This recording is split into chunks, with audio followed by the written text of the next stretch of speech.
25 जून 2009 को the king of pop Michael Jackson की मौत हुई थी और बहुत से राज उनकी मौत के साथ ही दफन हो गए थे और उनमें से एक राज था एंटी ग्रेविटी डांस मूव का। गाइस 1987 में माइकल जैक्सन की एक एल्बम रिलीज हुई थी जिसका नाम था स्मूथ क्रिमिनल और उसमें उन्होंने एंटी ग्रेविटी डांस मूव किया था जिसमें वो 45 डिग्री तक बिना किसी सहारे के झुक जाते हैं और वो भी अपने बैक को सीधा रखते हुए।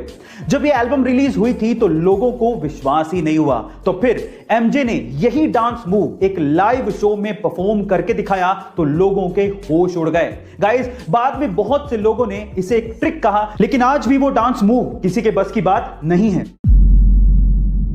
कोरोना के चक्कर में हम लोगों ने कुछ नया सीखा हो या ना सीखा हो, अंग्रेजी का एक नया शब्द जरूर सीखने को मिला और वो था क्वारंटाइन। पर सवाल यह है कि क्वारंटाइन शब्द एक्चुअली आया कहां से, उसका मतलब क्या था, तो मैं आपको बताता हूं। एक्चुअली जब पूरी दुनिया प्लेग नामक बैक्टीरिया से जूझ रही थी तो उस टाइम पे इटली ने क्या किया, उसके वहां पर आने वाले जितने भी समंदर के जहाज थे उनको वो 40 दिनों तक समंदर में ही खड़ा रखते थे ताकि वो जो बैक्टीरिया है वो 40 दिनों में वहीं पे खत्म हो जाए।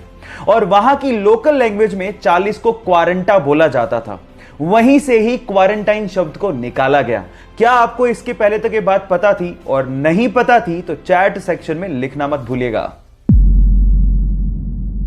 मान लो कि आप समंदर के बीचों बीच फंसे हो और प्यास की वजह से आपको समंदर का पानी पीना पड़ जाए तो आप सबसे पहले प्यास की वजह से ही मरोगे, क्योंकि समंदर का पानी आपको बहुत जल्दी डिहाइड्रेट भी कर देता है।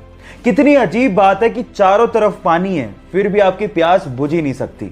पर अगर आपको जमी हुई सी वाटर की आइस मिल जाए तो उसको खाने से शायद आपकी प्यास बुझ सकती है।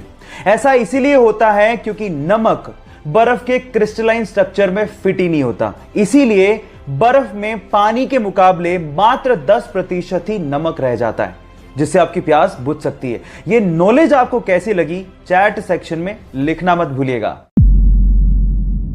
किसी भी गेम में पार्टिसिपेट कर रहा खिलाड़ी उस गेम को किसी भी तरह से जीतना चाहता है, लेकिन एक अच्छा खिलाड़ी यह बात जानता है कि हार और जीत से भी इंपॉर्टेंट होती है खेल की भावना।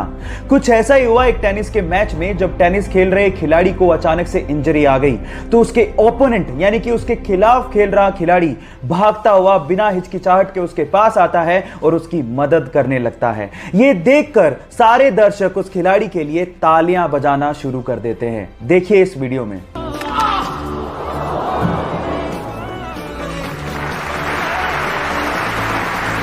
गाइस इससे समझ में आता है कि किसी भी खेल में हार जीत से भी इंपॉर्टेंट होती है खेल की भावना, जिसे हमें मेंटेन करने की जरूरत होती है।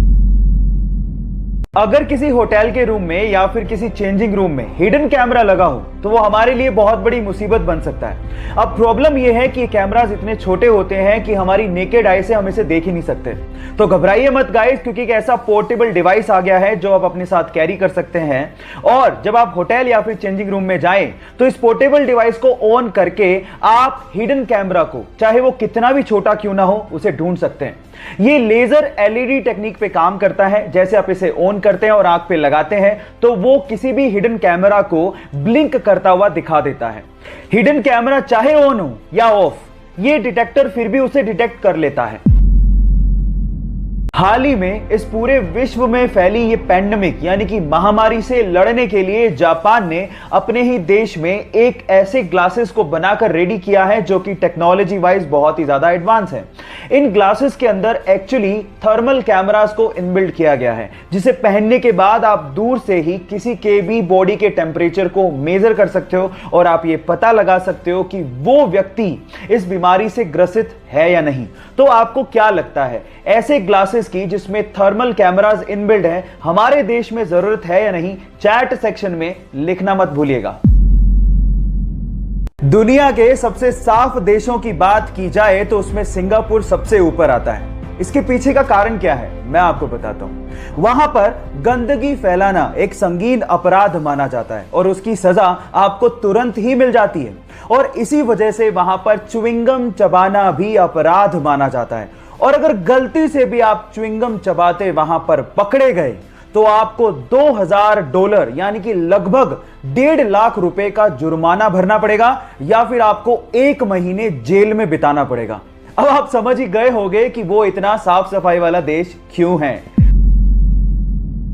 24 नवंबर 1971 को पोर्टलैंड से सिएटल जाने के लिए डीबी कूपर नाम का एक आदमी एक फ्लाइट पे चढ़ता है। जैसी फ्लाइट हवा में होती है, वो अपने पास ही खड़ी एयर होस्टेस को एक लेटर पकड़ाता है जिसमें लिखा होता है कि मेरे पास बॉम्ब है और तुम तुरंत मेरे पास आके बैठो। जैसी एयर होस्टेस कूपर के पास आके बैठती है, वो उसे बॉक्स खोल के बॉम्ब दिखाता है और कहता है कि मुझे $2 लाख प्लस 4 पैराशूट चाहिए, नहीं तो मैं सबको उड़ा दूंगा। शाम होते ही फ्लाइट जब सिएटल पे लैंड करती है तो डिमांड के मुताबिक $2 लाख प्लस 4 पैराशूट कूपर को दे दिए जाते हैं। फिर वो उसी फ्लाइट पे बैठता है, फ्लाइट उड़ती है, उसके बाद वो पैराशूट पहनता है और फ्लाइट से कूद जाता है। उसके बाद से लेके आज तक किसी ने भी डीबी कूपर को दोबारा नहीं देखा। एफबीआई ने खूब सर्च करने की कोशिश की, लेकिन वो डीबी कूपर को दोबारा ढूंढ ही नहीं पाई। फाइनली 2016 में एफबीआई ये फाइल हमेशा के लिए बंद कर देती है। गाइस, ये कोई फिल्मी घटना नहीं है, इसे आप गूगल पे भी सर्च कर सकते हैं। ऐसी ही मिस्टीरियस वीडियोस के लिए शेयर, सब्सक्राइब एंड लाइक। मिलते हैं अगली वीडियो में।